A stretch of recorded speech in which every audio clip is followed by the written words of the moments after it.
সবাইকে, সবাই কেমন আছে? আশা করি সবাই ভালো আছে। পরামর্শমী ডেইলি ব্লগ চ্যানেলের নতুন একটা ভিডিওতে তোমাদের অনেক অনেক স্বাগত জানাই। তো চলো একদম স্কিপ না করে পুরো ভিডিওটা দেখতে থাকো। আশা করছি ভালো লাগবে। ভালো লাগলে একটা লাইক, কমেন্ট, শেয়ার, সাবস্ক্রাইব সবকিছু করে দিও। এখন আমাদের সন্ধ্যের টিফিন খাওয়া হচ্ছে, সবার জন্য আলাদা আলাদা টিফিন। আমাদের জন্য চা, মুড়ি, চানাচুর, এই যে আমরা দুজন মিলে খাচ্ছি।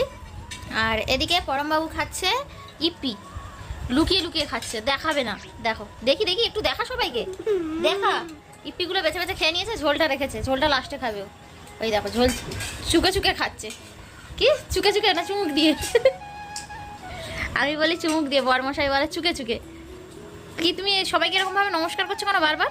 নাটক চাটি করতে পারে এরা, বাপ রে বাপ। তো টিফিনটা খেয়ে নি, আমার চা ঠান্ডা হয়ে যাচ্ছে। বাইরে তো বৃষ্টি পড়ছে দু এক ফোঁটা করে, আমাকে বাজারে যেতে হচ্ছে। আমাকে নিয়েই বাজারে যাবে। এখন সাইকেলটা ঠিকঠাক নেই, আর ও তো সাইকেল চালায় না, তো হেঁটে হেঁটে যেতে হয় একা একা, বোরিং ফিল করে। এই যে জলের ড্রামও নিয়েছি, জলও নিয়ে আসবো আসার পথে একসাথে আর কি। ভাল লাগছে না, ঘুম পাচ্ছে। ওর বাবা সেরকম আসেও না, দাঁড়িয়ে আছে একদম আমাদের এই যে রাস্তার সামনে। ওই যে বেরিয়েছে, দৌড়ে দৌড়ে আসছে। এখানে এসে দেখছি কালভেট মুরগি কাটা হচ্ছে।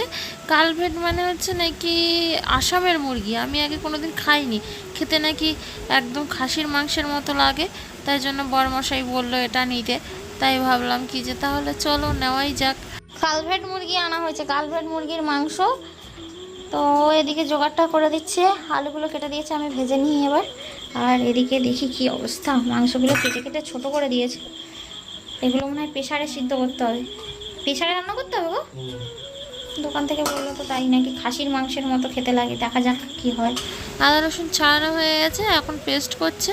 আদা রসুন আর শুকনো লঙ্কা, এখানে এই তিনখানা পেস্ট হচ্ছে। আর আমি এদিকে একটু আলু ভাজতে বসিয়ে দিয়েছি, এগুলো চিকেনে দেবো আর কি। আমাদের বাড়ির সবাই শুধু চিকেন খেতে পারে না, আলু দিতেই হয় ওর সাথে। তো আলুটাকে একটু ভেজে নিচ্ছি লাল করে। আর এদিকে দুধটা গরম করতে বসিয়ে দিয়েছি, পরমকে দেবো খেতে। পাঁপড় ভেজে নিয়েছি। তো আমি ও আদা রসুনগুলো ছাড়াতে ছাড়াতে এই কাজগুলো করে ফেললাম। আর চিকেনটাকেও হলুদ, লবণ আর অল্প একটু লেবুর রস দিয়ে মাখিয়ে এখানে রেখে দিয়েছি।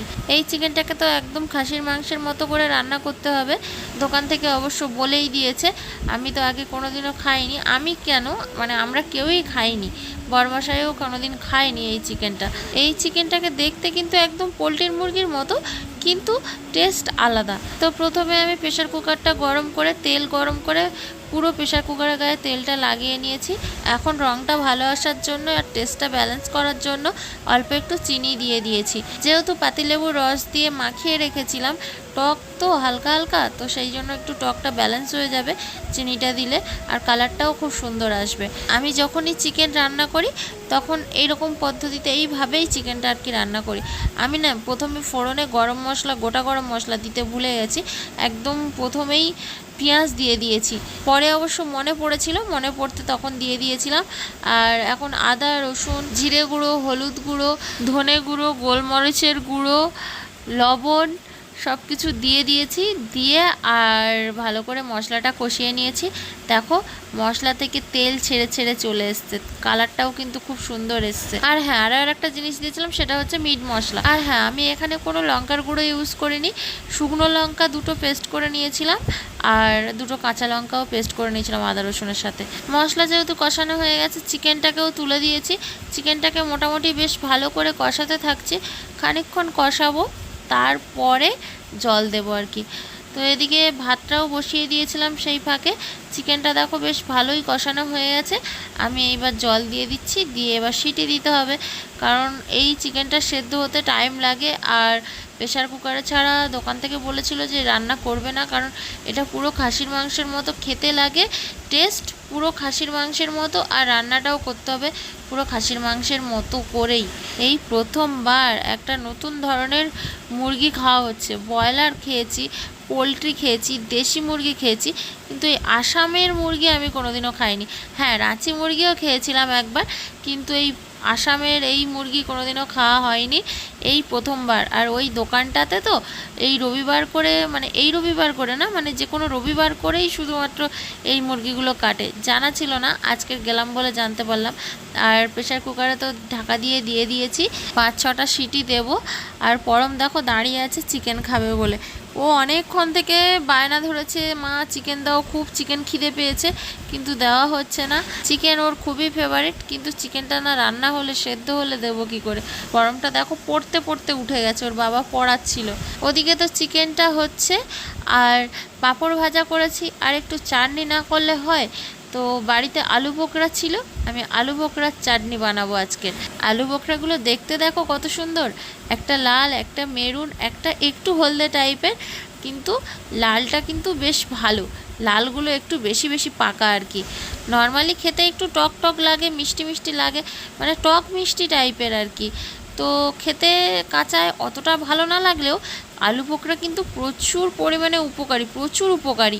এই একটাই ফলে আয়রন, ক্যালসিয়াম, ভিটামিন সমস্ত কিছুই রয়েছে বলতে গেলে। এই ফলের উপকারিতার শেষ নেই। তো যাই হোক, আমরা আগের দিন বরমকে হসপিটাল দিয়ে নিয়ে আসার পথে শিয়ালদার থেকে নিয়ে এসেছিলাম ফলটা। এই নিয়ে দুবার আনা হলো। সবাই কাঁচা কাঁচাই খায় লবণ দিয়ে, আমরা তো কাঁচা কাঁচাই খেয়ে নিই একটু সামান্য পরিমাণে লবণ দিয়ে।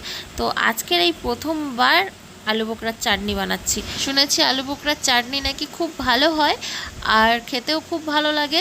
আর শুনেছি দাদা বৌদির বিরিয়ানিতেও নাকি আলু বোখরা হচ্ছে সবচেয়ে স্পেশাল জিনিস।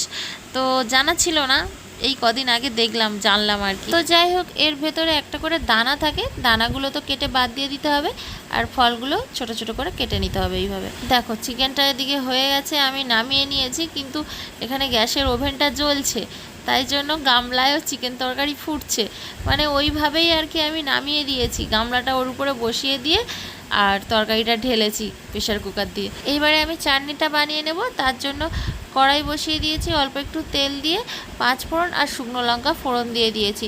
অবশ্য শুকনো কড়াইতে 5 ফোড়ন ভেজে নিয়ে ওটাকে গুঁড়ো করে নিলে আর পরে এই চাটনিতে দিলে কিন্তু টেস্টটা কিন্তু খুব সুন্দর আসে, সেন্টটাও খুব সুন্দর আসে। কিন্তু আমি সেটা দিলাম না, কারণ আমার কড়াইতে তেল ছিল, আমি আর আলাদা করে ওগুলোকে ভেজে গুঁড়ো করতে পারিনি। তো যাই হোক, এমনি নর্মালিই বানাচ্ছি, তোমরা দেখো আমি কিভাবে বানাচ্ছি। তো প্রথমে তো ফোড়নটা দিয়ে দিয়েছি, তারপরে এই যে আলু বোখরাগুলো দিয়ে দিলাম, দিয়ে ভালো করে একটু কষিয়ে নিচ্ছি। অল্প একটু লবণও দিয়ে দেবো, যাতে একটু তাড়াতাড়ি নরম হয়ে আসে, আলু বোখরাগুলো একটু তাড়াতাড়ি সেদ্ধ হয়ে যায় আর কি। এতে কিন্তু হলুদ গুঁড়ো দেবো না বা অন্য কোনো কিছু দেবো না। হলুদ গুঁড়ো দিলে কিন্তু কালার আসবে, কিন্তু কালারের আমাদের দরকার নেই।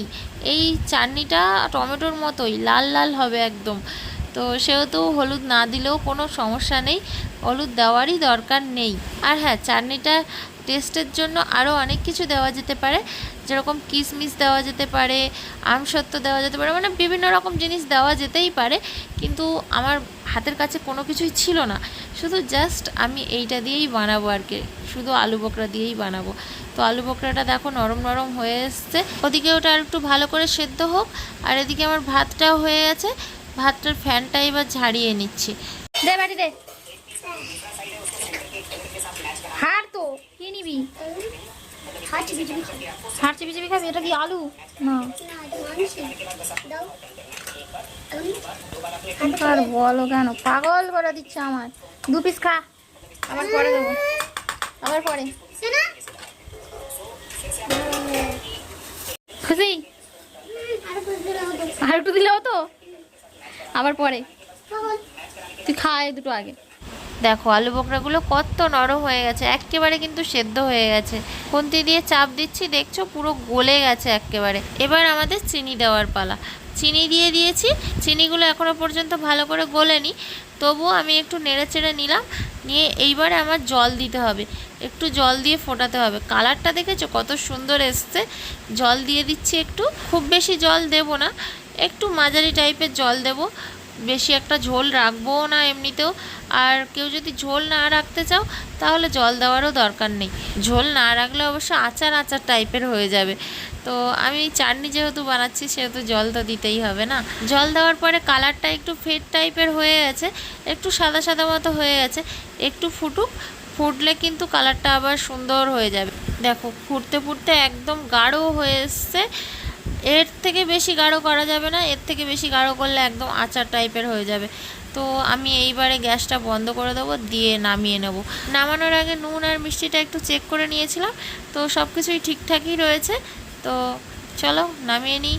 কালারটা দেখেছো, দুর্দান্ত এসছে, একদম পাকা টমেটোর কালার। কড়াইতে ছিল বেশ ভালো বোঝা যাচ্ছিল, গামলায় নামিয়ে নেওয়ার পরে যেন কালারটা কেমন কেমন লাগছে, মানে অনেকটা ফেড হয়ে গেছে। কড়াইতেই বেশি যেন কালারটা ফুটে উঠছিল। যাই হোক, টেস্টটা কেমন হয়েছে খাওয়ার পরেই রিভিউ দেওয়া যাবে। এদিকে তো চিকেন রয়েছে আর ওদিকে চাটনি রাখা রয়েছে, এবার ওদের খেতে দেবো। খাবে এখন?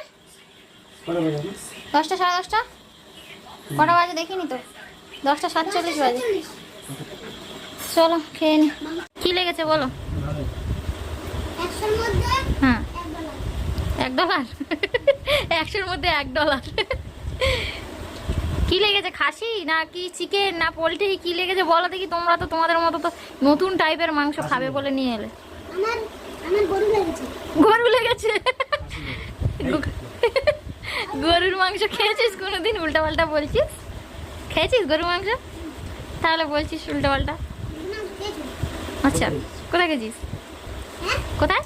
একদিন তুমি রান্না করো। কি সব উল্টো পাল্টা বলে যাচ্ছে।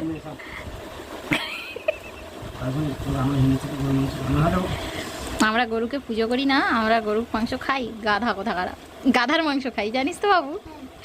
হ্যাঁ, হেবি। এবার তোমরা বলো চাটনি কিরকম লেগেছে? এদিকে এদিকে এক্সেলেন্ট বলতে পারলেন? এক্সেলেন্ট। আচ্ছা, এক্সিলেন্ট। আমার তো খুব ভালো লেগেছে। খুব ভালো লেগেছে। কিসের চাটনি বলতো? টমেটোর? না টমেটো না, কি বল? আলু বোখরা? খুব সুন্দর মিষ্টি মিষ্টি। খুব সুন্দর মিষ্টি মিষ্টি। তো গাইস, খাওয়া দাওয়াটা তো জমিয়ে হলো। সত্যি চিকেনটা খুব টেস্টি লেগেছিল, একদমই প্রায় খাসির মাংসের মতো, সত্যি অসাধারণ টেস্ট। আর আলু বকরার চাটনিটাও কিন্তু দুর্দান্ত লেগেছিল আমার। খেয়ে নিয়ে তো পরম শুয়েই পড়েছে। তো গাইস, আজকের ভিডিওটা এই পর্যন্ত। কেমন লাগলো কমেন্ট করো, ভালো লাগলে একটা লাইক অবশ্যই দিয়ে দিও। আজকের মতো সবাইকে গুড নাইট, টাটা।